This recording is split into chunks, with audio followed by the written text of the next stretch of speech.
Right, hello guys, watching Geeks and today we were reviewing Scream 3, first time viewing it. We talked about 1 and 2, so check out if you haven't already. And yeah, let's begin. So, number 3. I think it's the best one out of the 3 that we've talked about. Now, I'm new to all this, so let me just get my head around this a few things. So, them obviously Stab in their universe is Scream, we are watching them film that, and then within universe there's a film of the first movie and stuff like that. Anyway, they're saying about scripts getting changed and stuff. I don't know if that's a meta thing, like they had to actually change it for this third one as well. I don't know if that was a problem or not. I don't know. But also wanted to say, obviously, this talking heavily on the impact of it being the final chapter as such. Yet there's obviously, from my DVD at least, six more. Six more. There's three more. I don't know whether the fourth one continues with a new cast or not. Or it has old characters in as well. I don't know, but I feel like this bookends all the old characters quite well in a way, but it kept referencing raising the stakes, and in the third one, anything can happen. All characters are in danger. Obviously, you have to say that for publicity, but when you're teasing it so much, and then all of the three main characters survive, you're just like, oh. I was expecting at least one main character to die from the original movie, but no, they survive. Um, the deaths in this, surprisingly, weren't the interestingest thing about this movie. It was more the story, the fact that basically they're filming this film called Stab. Obviously, it's Scream, and we're in the third Scream movie, and we're basically going and doing something we haven't done before.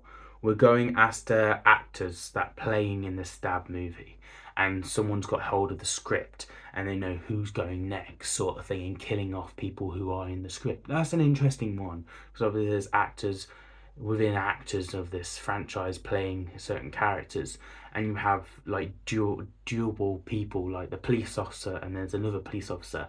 Obviously that guy's acting to be that one, but they're different characters of such, but playing the same one was interesting, of course. And when some dies and stuff like that, I just wanted to briefly mention I found that interesting. I felt like it was unique and different, we haven't really seen before. Also, everyone we've had so far, I've at least recognised someone. I've gone, oh, that's from that movie. Oh, that's from that movie. In this one, I was about to say, there's no one I recognise. However, Leia from Star Wars appears, and I'm like, oh my god, it's Leia from Star Wars! And they heavily hint on that as well, and I'm like, yes, I love that. That was a nice cameo. Although I was expecting her to be killed off, I'm not gonna lie, but no, just a cameo, and I liked it. I can finally say, yes, there's another one who's famous, who I know and recognise. But there's a detective having a go at the reporter, and this reporter woman, and he referenced, I was like, oh, where have I seen her from before? I recognise that reporter's face. She's been on all these movies, and I can recognise her, but I don't know what from. And he says, all right, calm down, Lois Lane. She was Superman's girlfriend. She was Lois Lane in the original Superman movie that they're referencing to, but it finally clicked of where I've seen her face from before. And I was like, oh! So that was a thing watching this movie. But yeah, the plot twist with obviously having Leia from Star Wars in it and talking about like Leia and Luke being brother and sister. We also have that going on here with the final, with the villain. The villain actually turned out to be a brother, our main character's brother, and sort of thing like that. Plot twist. That was interesting. Quite a nice parallel I saw. And also the goofy guy that gets killed off in the second one. He did a recording. If he were to die, this is what he says. And every movie, he's kind of laid out the rules of what every movie would be like, and he does a recording of what the rules are for this movie, even though he died in the second one. I love that. That was just him getting that, like, all stakes are off with a third movie sort of thing. and this is this, and a supervillain who cannot die, hence the bulletproof vest, and this guy you cannot kill. I loved that. I thought that worked quite well. And like, be careful, he could come back to life.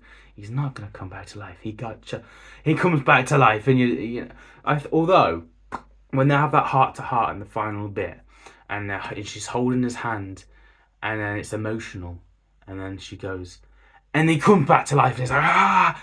It kind of ruins the moment a bit, but it's hilarious at the same time. It's like, he's immortal! No, he's wearing a bulletproof vest, just like the guy said. He's immortal, like he said before. And he's just wearing that. Aim for the head. Thanks. Thanks for helping. No worries. You know, that was interesting, obviously. Yeah, the main thing was who's going to be next, who's on the cast list of this stab movie that the guy's going to kill, who's going to be doing this, and why is it involving her mom, our main character's mom, who we know got killed, and we haven't really seen certain things of.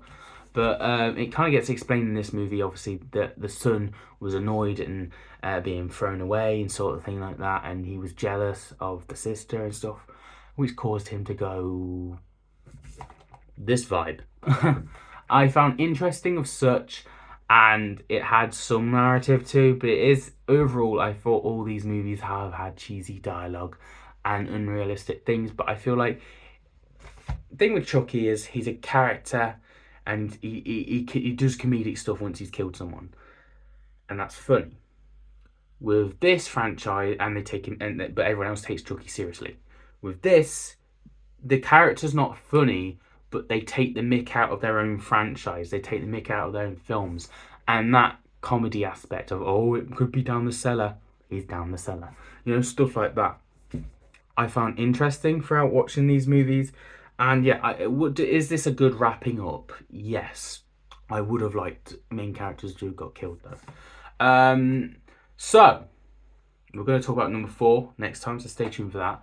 I haven't seen number 4 before. I haven't seen any of these, so I'm a noob to the universe and first time viewing when we're reviewing these. But I've enjoyed it for what it's worth. I'm going to give it out of 10, a 7 out of 10. The highest of the movie franchise so far. I think it's the best it's been. Yeah, we're getting up there. We're getting up there on the rankings, and I've been enjoying this. So, although what it is, I've been enjoying it, and that's really my thoughts so far on the Scream franchise.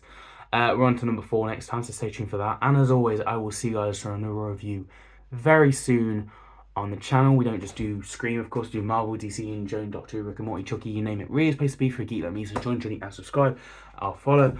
And as always, I'll see you guys in another review very soon. Have a nice day.